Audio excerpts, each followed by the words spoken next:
Salve, paz e bem, bem-vindo a mais uma oportunidade de conhecimento, de autoconhecimento através da nossa plataforma Telflix. Nós somos a imagem e semelhança de Deus. Por isso devemos saber quem Deus é para saber quem nós somos. Saber quem nós somos para sabermos quem Deus é.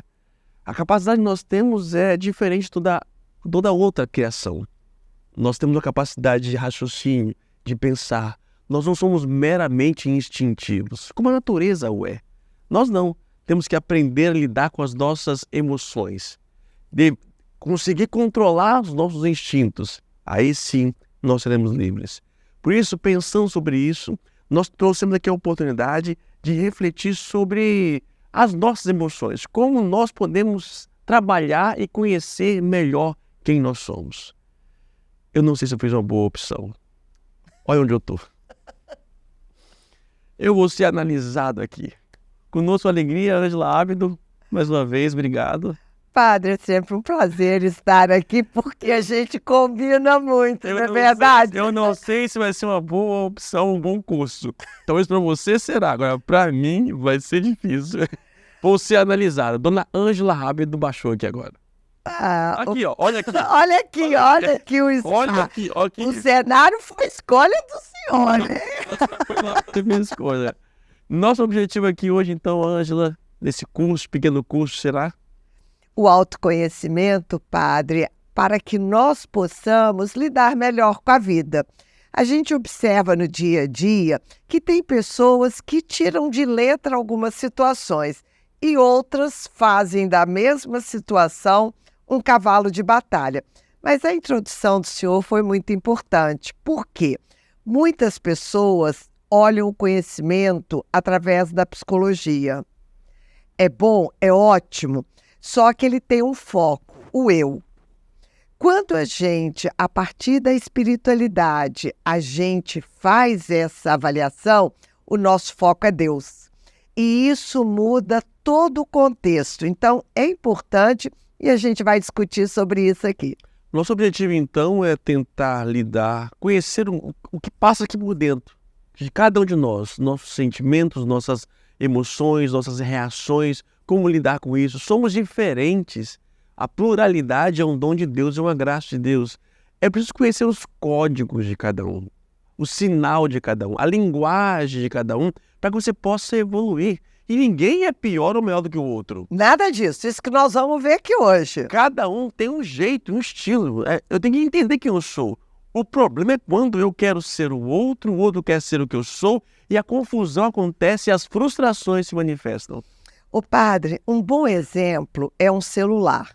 Quando a gente compra um celular, a primeira coisa que a gente faz, ou deveria fazer, é saber como lidar com ele.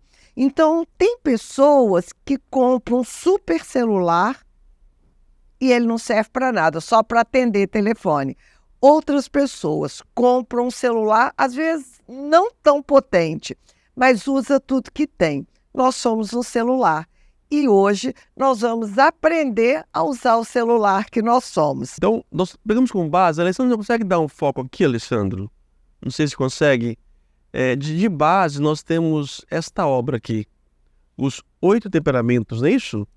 No caso aqui, o autor, deixa eu ler aqui, Alessandro, Padre José Antônio Gonzalez, né? Temperamentos, o conhecimento de si mesmo. Como base, nós temos então essa literatura, e lógico, a partir dela, outras tantas experiências que cada um aqui de nós trazemos. E é interessante o que ela coloca para nós aqui, que o nosso objetivo não é somente um viés psicológico, mas também um viés teológico. É isso aí. Então, como cristão, Jesus vem para nos ajudar a dominar o meu ser. E o ser humano livre não é aquele que faz o que tem vontade, mas é aquele que tem a capacidade de controlar suas próprias emoções. E na hora que a gente for explicar o temperamento, padre, esse dominar o temperamento pelo espírito vai ser muito importante para a gente entender. Mas seu spoiler, vamos dar um passo atrás e vamos começar primeiro a gente entender o que é inteligência, tá? É muito comum a gente falar em coeficiente de inteligência, que é o quê? Que é o QI. Que é o QI. é você saber quanto que você tem a capacidade analítica, né? Quanto a capacidade do aprendizado. Isso foi muito usado na Segunda Guerra Mundial, onde isso era importante para o grande desenvolvimento. Depois se observou uma coisa, a partir de testes, de tudo que foi feito, que nem sempre quem era o primeiro lugar nas turmas eram os vencedores da vida. Muito pelo contrário até. Eram os medianos no QI que conseguiam ter um melhor posicionamento na vida. E aí veio um outro fator, que foi o quociente emocional, que é o quê? A capacidade de controlar as emoções. Nós temos 5 emoções básicas, que aí está na moda agora com o filme. Divertidamente. Só assistiu. Assisti, adorei, vou assistir de novo, é muito bom, depois a gente fala sobre ele. Então, são 5 emoções, que é a alegria, a tristeza, a raiva, o amor e o medo. São as 5 emoções. Emoção é ruim? Não. Emoção é boa. O problema é a intensidade dela. Então, por exemplo, o medo é bom? É, porque me torna prudente. Ele é ruim se ele paralisa. O amor, ele é bom, mas se ele é excessivo, ele pode levar muito filho para a cadeia, não é isso? Então, essa intensidade é importante. Então, quando a gente vai medir o que nós vamos medir a capacidade que a pessoa tem de controlar as emoções. Ou seja, então, no passado, o que se valia era o QI, a inteligência. O critério de uma pessoa inteligente seria a razão, o conhecimento. Percebeu-se que só a razão não era suficiente, porque nem sempre quem tinha razão conseguia controlar suas emoções. No momento ali, ele podia ser inteligente, sabia a resposta, mas ficava ansioso via um público na sua frente, não conseguia e entrava em crise. E tinha dificuldade de relacionamento. Então, o QI só não é suficiente. Isso. Percebeu-se que havia um outro critério, que seria... O que é? Que é o coeficiente emocional. Aquelas pessoas que conseguem controlar suas emoções. É que eu digo sempre, tá nervoso? Alguns mandam pescar. Você respira fundo, Ave Maria, no meu caso, eu aprendo a rezar para me controlar. Quando você consegue controlar suas emoções, pronto. E a fé te ajuda muito nesse sentido. E aí entra o terceiro, que é o QS, que é o espiritual. Por quê?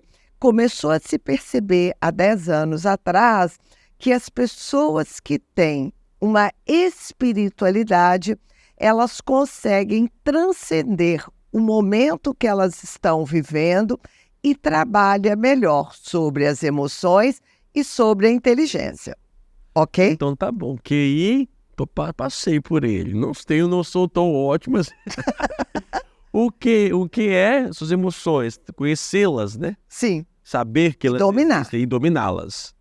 E, uma ferramenta para dominar as emoções é a espiritualidade, é a prática, é a vivência espiritual. Isso. E quem está querendo o sucesso, nós temos o QO, que é o organizacional. O que significa isso?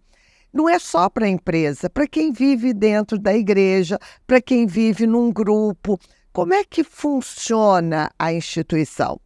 Por exemplo, nós vivemos dentro da Igreja Católica. Ela tem uma forma de ser. Quando eu estou na empresa que eu trabalho, ela tem uma outra forma de ser. E eu, como trabalho com consultoria, eu tenho aprendido N formas diferentes de empresa. E tem pessoas que não conseguem ser bem-sucedidas dentro de uma empresa porque pode ter o QI, pode ter o QE e o QS e não entender como funciona. E começa a trabalhar numa rotação diferente. Então, esses são os 4 Qs que nós precisamos de aprender. Eu acho que eu estou parado no QO. Parei no QO. No QO. Sim, então, a inteligência, todos nós o somos. Eu posso desenvolver a minha inteligência com estudo. E algumas lojas têm mais capacidades, umas têm mais facilidades. As emoções, temos que aprender a conhecer quem nós somos, embora tenhamos todas elas, mas cada um reage de uma forma diferente, que é o nosso objetivo, nosso curso aqui. A espiritualidade, desenvolvimento é importante, porque ela é uma ferramenta para controlar as nossas emoções, para que nós possamos chegar a uma organização, um planejamento. E aí sim, poderemos ter a nossa vida mais organizada nos critérios da vontade de nosso Deus. E é isso aí. E aí, padre, nós entramos em 3 conceitos básicos. Primeiro, que nós trabalhamos agora, o autoconhecimento. O autoconhecimento, ele tem 2 espelhos. O primeiro espelho sou eu que olho nesse espelho. Então, quem sou eu diante desse espelho? Não é parte física, não. Apesar de que a gente vai ver que o físico também entra nessa história. E o segundo é o espelho do outro. Então, por exemplo, o senhor me acha ansiosa. Eu tenho certeza. Eu acho que eu ando adiantada. É ótica diferenciada. Mas quem vai ser o critério, o parâmetro, então? E aí nós vamos trabalhar dentro da literatura dos 8 temperamentos, tá? Mas isso é importante, as pessoas precisam de entender que tem 2 espelhos. O espelho do outro, ele é muito importante para que eu possa entrar numa reflexão. Quando, por exemplo, quando eu sou ansiosa, por que você me acha ansiosa? E aí a gente vai entrando em critérios para saber. Eu posso achar que eu sou uma coisa, mas na verdade eu transpareço uma outra coisa. O outro vai me ler diferente. De forma diferente. Isso é uma coisa. E tem outra coisa, porque nós também temos pontos obscuros que eu não enxergo. A grande maioria das pessoas não se enxergam. Eu sei porque eu fiz terapia há anos e ainda me pego muitas vezes com um lado escuro que quando alguém joga luz, eu falo assim, como assim? E aí eu vou pensar e falar, não é que ele tem razão? Então, isso é importante, a gente tirando as sombras que nós temos. Agora, muitas vezes a pessoa também projeta na gente o que é dele.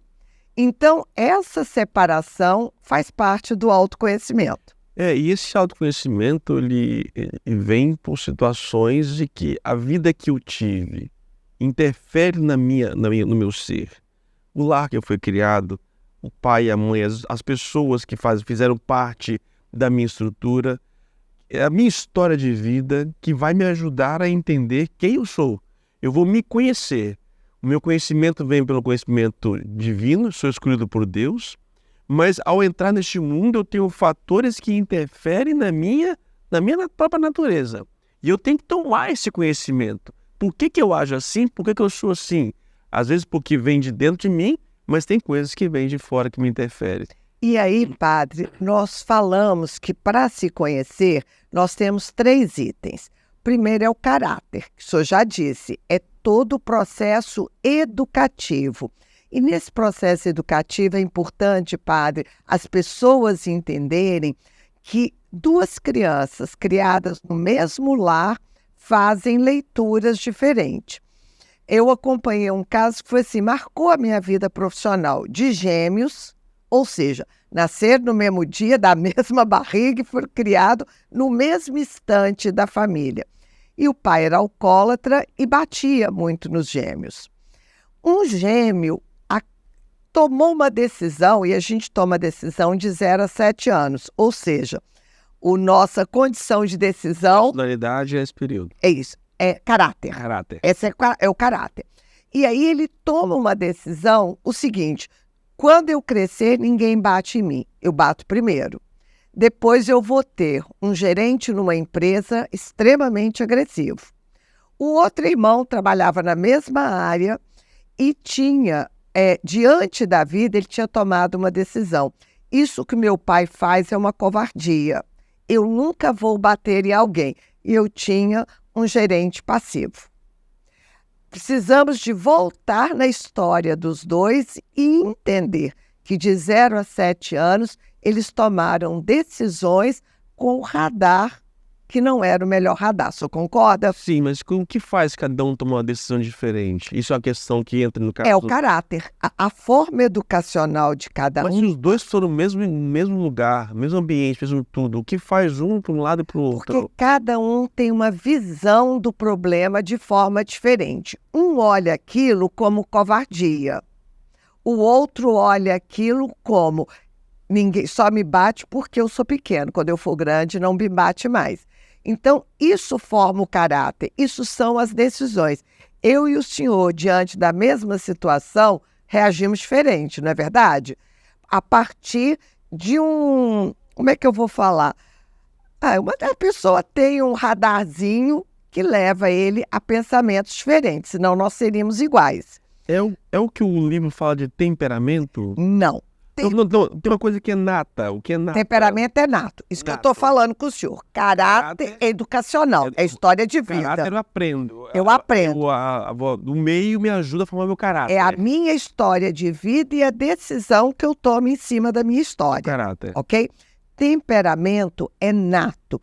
Eu nasço com aquele temperamento. E tem uma explicação teórica, padre, que é a partir dos avós e não dos pais. Não tem explicação teórica porque que salta uma geração. Então, se o só olhar, e as pessoas que estão nos ouvindo, vocês vão ver que a gente parece com os avós e não com os pais.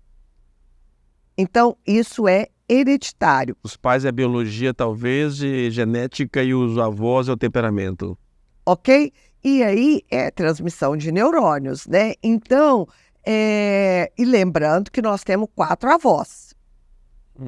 Esses 4 avós vão dar o percentual de cada um.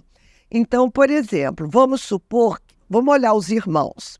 Fisicamente, eu pego o nariz de um, o tamanho de outro, não é assim que a gente vai fazendo fisicamente?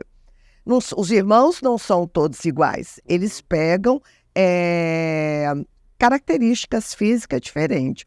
O mesmo acontece com o emocional. Nós carregamos características diferentes. Então, no meu caso, eu tinha 2 avós coléricos e 2 fleumáticos. Então, azinho. isso aí, é basicamente isso. Vieram 2 azões. Vieram 2 azões. Então, a gente vai explicar o que é isso. Eu tenho um temperamento muito agressivo, mas, ao mesmo tempo, um poder analítico muito grande. A minha escolha é que lado que eu uso, ok? Os temperamentos, padre, é importante as pessoas entenderem que é igual cabelo. Eu nasci de cabelo preto. Se eu quiser ficar loura, eu tenho que ir ao salão de 3 em 3 meses. O temperamento, eu não mudo o meu temperamento, eu só domino. Por isso a importância da espiritualidade, porque tem um livro que é Temperamentos Dominados pelo Espírito. Se a gente olhar as histórias dos apóstolos, nós vamos ver o quanto Pedro mudou, o quanto Paulo mudou. Naquela época eles não tinham ajuda psicológica. A mudança foi feita a partir do quanto eles se entregaram para o Espírito Santo. Mas essa quantidade de temperamentos, isso aí é uma teoria. Sim. Nós temos a teoria dos 4 e temos dos 8. Dos 8. Nós vamos mostrar as 2 para que as pessoas possam... Então, eu posso nascer em 4 formas, né? Dessas 4 maneiras ou de 8 maneiras. Porque o que aconteceu? A teoria, padre, ela começa com os 4 temperamentos, tá? Já no Antigo Testamento. Lá com Sócrates. Aí ele dividiu, era o que ele conhecia na época, a partir dos fluidos. Então, o que é ser um colérico? Aquele que tinha uma raiva dentro de si. O que é o melancólico? Aquele que tinha uma melancolia. O que é o sanguíneo, né? Aquele que... Intempestivo. Intempestivo. E o que era o fleumático? A própria palavra fleuma. Aquele cara mais frio, mais da razão. Era o que eles conheciam na época. A partir do desenvolvimento da psicologia, eles acabaram dividindo os 4 temperamentos, subdividindo em 8. Então, não é uma outra teoria, é um avanço da mesma teoria. Então nós temos gente que nasce branca, preta, amarela e assim por diante. Não se pode escolher por Sim. isso. Se nasce. Assim também nós nascemos, de forma de cada um desses 4 temperamentos. E é importante você conhecer, então, qual é o seu temperamento e qual o temperamento com quem você convive, para saber a linguagem daquela pessoa. Porque o problema das relações são justamente em eu absolutizar a minha forma de ser, querendo colocar na forma do outro. E aí que dão os ruídos. Eu dou um exemplo, padre, que temperamento é igual sintonia de rádio. Lembra quando era digital, que você procurava ali? Quando você não encaixava na sintonia correta, tem um ruído. Então, o temperamento, quando bem sintonizado com o outro, acaba falando a mesma linguagem. Eu estava dando um exemplo, senhor, do meu marido. Eu sou colérica e ele é melancólico. Então, o meu temperamento muda o tempo todo se precisar. Então, vamos fazer isso? Vamos fazer aquilo? Ele não. O funcionamento dele é uma programação. Então, se eu falo de véspera, que nós vamos fazer alguma coisa, eu não encontro resistência.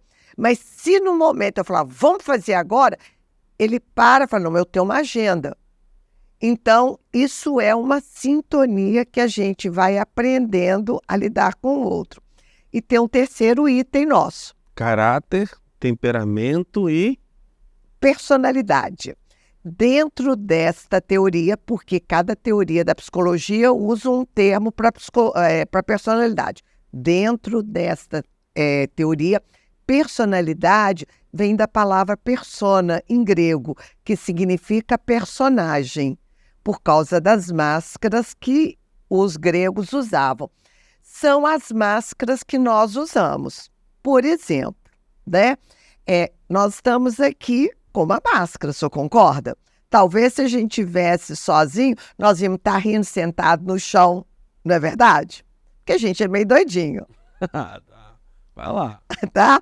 Então, isso é importante, porque a gente mistura o processo educativo histórico com o processo que nós herdamos, com a máscara que nós usamos. O senhor costuma não ter nenhuma, mas isso é a minha briga com o senhor. Eu gosto da minha autenticidade. Eu prefiro ser assim. Mas o preço é caro. O preço é caro, mas eu prefiro pagar o preço. Eu não sei... Não é para analisar? Não. Eu gosto disso, sabe? Não sou carreirista, não estou preocupado. Eu acho que a autenticidade é o melhor que o ser humano pode ter. Lógico, sempre saber os lugares, as formas direitinho, né? Mas acho que a liberdade do ser humano e a felicidade passa pela sua autenticidade. Pode, padre, mas também quando eu tenho um contexto, que é o QO, lembra? O QO, esse é o problema do QO. Eu já falei, né? Eu vi, mas por isso que nós estamos analisando. Quando o senhor tem uma organização, é importante que a gente tenha inteligência para lidar com isso a nosso favor. A sua autenticidade não é tão independente assim. Aonde eu posso ser autêntico é onde eu posso tirar as máscaras ou não. E as pessoas usam isso naturalmente sem perceber. A partir desses 3 itens, as pessoas podem agora começar a se entender. Então, por exemplo, né, história de vida. Tem pessoas que passam por inúmeros sofrimentos e se fortalecem. Outras pessoas passam por menos sofrimento e ficam fragilizadas. O autoconhecimento é você voltar na sua história e a luz para nós do Espírito Santo, né, nós vamos fazendo a parte de cura. O que é a cura interior? É deixar a luz de Deus ir aonde foi o trauma. Coisas pequenas. Se a gente conversar dentro de casa o senhor vai ver que o mesmo pai do senhor não é o mesmo para o seu irmão. A mesma mãe para o senhor não é a mãe para o outro, porque a gente tem esse olhar diferente. Então, quando você volta na sua história e começa a jogar luz sobre ela, você começa a se libertar. E isso é importante. Quem não viu o filme, a animação Divertidamente, saiu o segundo, vale muito a pena.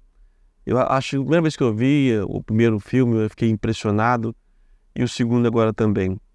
Eu costumo até dizer também que nosso HD aqui, Sim. tudo que nós experimentamos desde a época da concepção, do momento da concepção até a hora da morte, fica aqui dentro. O que a psicologia fala até algumas coisas de inconsciente. Sim. Nosso computador, nada é deletado. Nosso HD é imensurável, da capacidade de absorção. Então, desde a concepção até a hora da morte, está tudo aqui registrado. Isso. Algumas coisas que estão na minha consciência e outras coisas que eu coloco lá para trás. No armário.